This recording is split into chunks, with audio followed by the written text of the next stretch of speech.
ಪರಲೋಕದವುಗಳ ಕಡೆಗೆ ನೋಡುವಂತೆ ನಿಮ್ಮ ಆತ್ಮಗಳನ್ನು ವಾಕ್ಯದಲ್ಲಿ ಬಲಪಡಿಸುವ ಅನುದಿನದ ಧ್ಯಾನ. ಇಂದಿನ ಧ್ಯಾನದ ಶೀರ್ಷಿಕೆ, ಕ್ರಿಸ್ತನಲ್ಲಿ ಮಾತ್ರ ಸಹಾಯ ಸಿಗುತ್ತದೆ. ಈ ದಿನದ ಸತ್ಯವೇದದ ವಾಕ್ಯ, ಪ್ರಜೆಯೇ ನೀನಂತೂ ಹೆದರಬೇಡ, ನಾನೇ ನಿನ್ನೊಂದಿಗಿದ್ದೇನೆ, ದಿಗ್ಭ್ರಮೆಗೊಳ್ಳದಿರು, ನಾನೇ ನಿನ್ನ ದೇವರು, ನಾನು ನಿನ್ನನ್ನು ಬಲಪಡಿಸುತ್ತೇನೆ, ಹೌದು ನಿನಗೆ ಸಹಾಯ ಕೊಡುತ್ತೇನೆ, ನನ್ನ ಧರ್ಮದ ಬಲಗೈಯನ್ನು ನಿನಗೆ ಆಧಾರ ಮಾಡುತ್ತೇನೆ. ಯೆಶಾಯ 41ನೇ ಅಧ್ಯಾಯ 10ನೇ ವಚನ. ದೇವರ ರಾಜ್ಯದಲ್ಲಿ ರಕ್ಷಿಸಲ್ಪಟ್ಟವರೆಲ್ಲರೂ ಸೈತಾನನ ವಿರುದ್ಧ ಹೋರಾಡುವ ಹೋರಾಟಗಳನ್ನು ಹೊಂದಿರುತ್ತಾರೆ ಎಂದು ನನಗೆ ತಿಳಿದಿದೆ. ಮತ್ತು ಸೈತಾನನು ನಿಮ್ಮನ್ನು ತನ್ನ ವಶಕ್ಕೆ ಸೇರಿಸಿಕೊಳ್ಳುವುದಕ್ಕೆ ತನ್ನಿಂದ ಆಗುವ ಎಲ್ಲ ಸಾಧನಗಳನ್ನು, ಎಲ್ಲ ವಿಧಾನಗಳನ್ನು ಉಪಯೋಗಿಸುತ್ತಾನೆ. ಯಾಕೆಂದರೆ ನಿಮ್ಮ ಮೂಲಕ ಆತನು ನಮ್ಮನ್ನು ಬಾಧಿಸುತ್ತಾನೆ ಮತ್ತು ನಮ್ಮನ್ನು ದುರ್ಬಲಗೊಳಿಸಬಲ್ಲನು ಮತ್ತು ನಮ್ಮ ಮೇಲೆ ಕಷ್ಟ ಸಂಕಟಗಳ ಹೊರೆಯನ್ನು ಹೊರಿಸಬಲ್ಲನು. ಅದೇ ಅವನ ಯೋಜನೆಯಾಗಿರುತ್ತದೆ.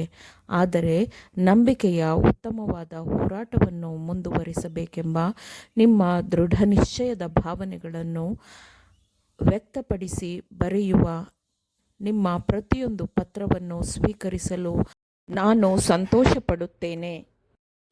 ಯೇಸುವಿನ ಮೇಲೆ ನೀವು ಇಟ್ಟಿರುವ ಪ್ರೀತಿಯನ್ನು ಮತ್ತು ನಿಮ್ಮ ಜೀವನವನ್ನು ಆತನ ಸೇವೆಗೆ ಮೀಸಲಿಡಲು ನಿಮಗಿರುವ ಬಯಕೆಯನ್ನು ನೀವು ಅಲ್ಲಿ ವ್ಯಕ್ತಪಡಿಸಿದ್ದೀರಿ. ಎಂತಹ ಅಮೂಲ್ಯವಾದ ದೃಢ ನಿಶ್ಚಯವೆಂದು ನಾವು ಸಂತೋಷಿಸುತ್ತೇವೆ. ಜೀವನದ ಮಾರ್ಗ ಮತ್ತು ರಕ್ಷಣೆಯ ಬಗ್ಗೆ ನೀವೇ ತಿಳಿದುಕೊಳ್ಳಲು, ಅರ್ಥ ಮಾಡಿಕೊಳ್ಳಲು, ನಿಮ್ಮ ಕ್ರೈಸ್ತೀಯ ಸಮಗ್ರತೆಯನ್ನು ನೀವು ಹೆಚ್ಚು ಉಳಿಸಿಕೊಂಡಷ್ಟು ಲೌಕಿಕವಾದ ಪ್ರಭಾವಗಳು ನಿಮ್ಮ ಮೇಲೆ ಕಡಿಮೆಯಾಗುತ್ತದೆ.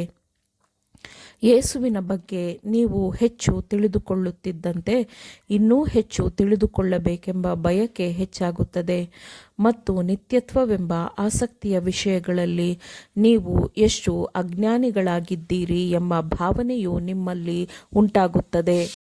ನಮಗೆ ಸರಿಯಾದ ಮನೋಭಾವವು ಬೇಕಾಗಿದೆ, ಅಂದರೆ ಕ್ರಿಸ್ತನ ಶಾಲೆಯಲ್ಲಿ ದೀನತೆ ಮತ್ತು ನಮ್ರತೆಯನ್ನು ಕಲಿಸುವಂತಹ ಚೈತನ್ಯದ ಮನೋಭಾವದ ಅವಶ್ಯಕತೆ ಇದೆ.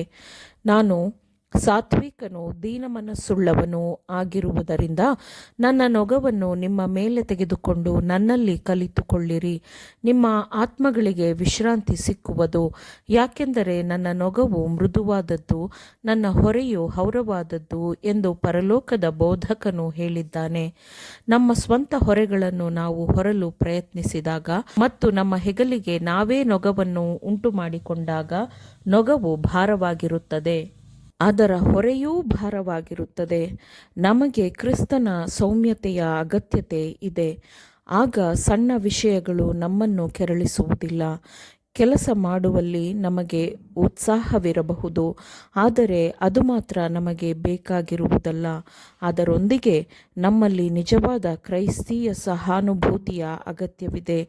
ನಾವು ಸ್ವಾರ್ಥವನ್ನು ಮತ್ತು ನಮ್ಮ ಇಚ್ಛೆಯನ್ನು ಕ್ರಿಸ್ತನ ಚಿತ್ತದಲ್ಲಿ ಮುಚ್ಚಿಡಬೇಕು.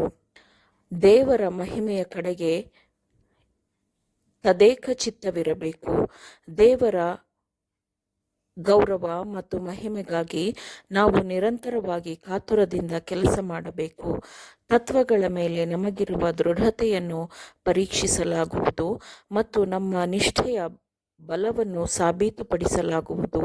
ಶೋಧಿಸಲು ಮತ್ತು ಮೋಸಕ್ಕೊಳಪಡಿಸಲು ಸೈತಾನನು ಮಾಡುವ ತೀಕ್ಷ್ಣವಾದ ನಿರಂತರ ಕೆಲಸಗಳನ್ನು ನಾನು ನೋಡುವಂತೆ ಎಲ್ಲರೂ ಗಮನಿಸಬೇಕು, ಎಚ್ಚರಿಕೆಯಿಂದ ಇರಬೇಕು ಎಂದು ನಾನು ಬಯಸುತ್ತೇನೆ. ಯಾಕಂದರೆ ಸೈತಾನನು ಎಂದಿಗೂ ತನ್ನ ಜಾಗರೂಕತೆಯಲ್ಲಿ ಇರುತ್ತಾನೆ, ವಿಶ್ರಾಂತಿ ತೆಗೆದುಕೊಳ್ಳುವುದಿಲ್ಲ. ದೇವರು ಜನರಿಗೆ ನೀಡಿರುವ ಎಚ್ಚರಿಕೆಗಳ ಕಡೆಗೆ ಗಮನ ಹರಿಸದ ಕಾರಣ ಜನಗಳ ಆತ್ಮದೊಳಗೆ ಸೈತಾನನು ಸುಲಭವಾಗಿ ಪ್ರವೇಶಿಸುತ್ತಾನೆ. ಅನೇಕರು ಶೋಧಿಸಲ್ಪಡಲು ಸೈತಾನನನ್ನು ಆಹ್ವಾನಿಸುತ್ತಾರೆ. ಅವರು ತುಂಬ ಅಜಾಗರೂಕತೆಯಿಂದ ನಡೆಯುತ್ತಾರೆ ಮತ್ತು ಅವರು ಸುಲಭದ ಬೇಟೆಯಾಗುತ್ತಾರೆ. ಅಂತಹವರು ಆತ್ಮದ ಕೋಟೆಯನ್ನು ಅಗಲವಾಗಿ ತೆರೆದು ಸೈತಾನನ ಪ್ರವೇಶವನ್ನು ಆಹ್ವಾನಿಸುತ್ತಾರೆ. ಸಿಕ್ಕಿಬೀಳುವ ಪರಿಸ್ಥಿತಿಯಲ್ಲಿ ತಮ್ಮನ್ನು ತಾವು ಇರಿಸಿಕೊಳ್ಳುತ್ತಾರೆ. ನೀತಿ ಸೂರ್ಯನಿಂದ ಬೆಳಕಿನ ದೈವಿಕ ಕಿರಣಗಳನ್ನು ಸಂಗ್ರಹಿಸಿಕೊಂಡು ಅದನ್ನು ನೈತಿಕ ಕತ್ತಲೆ ಆವರಿಸಿರುವ ಭೂಮಿಯ ನಡುವೆ ಪಸರಿಸಲು ದೇವರು ವಿನ್ಯಾಸಗೊಳಿಸಿರುವ ಸ್ವರೂಪದ ಜನರಾಗಿಯೇ ನಾವು ಉಳಿಯಬೇಕು. ಆಮೇನ್. ದೇವರ ವಾಕ್ಯಗಳನ್ನು ಶ್ರದ್ಧೆಯಿಂದ ಆಲಿಸುವವರು ಮಾತ್ರವೇ ಆಗಿರದೆ ಪಾಲಿಸುವವರೂ ಆಗಬೇಕೆಂದು ನಿಮ್ಮನ್ನು ಉತ್ತೇಜಿಸುತ್ತೇನೆ. ಪರಿಶುದ್ಧಾತ್ಮನ ಸಹಾಯದಿಂದ ಆಲಿಸಿದ ನಿಮ್ಮೆಲ್ಲರಿಗೂ ಧನ್ಯವಾದಗಳು. ಮತ್ತೆ ದೈನಂದಿನ ಧ್ಯಾನಕ್ಕಾಗಿ ನಾಳೆ ಸಂಧಿಸೋಣ. ಆಮೇನ್.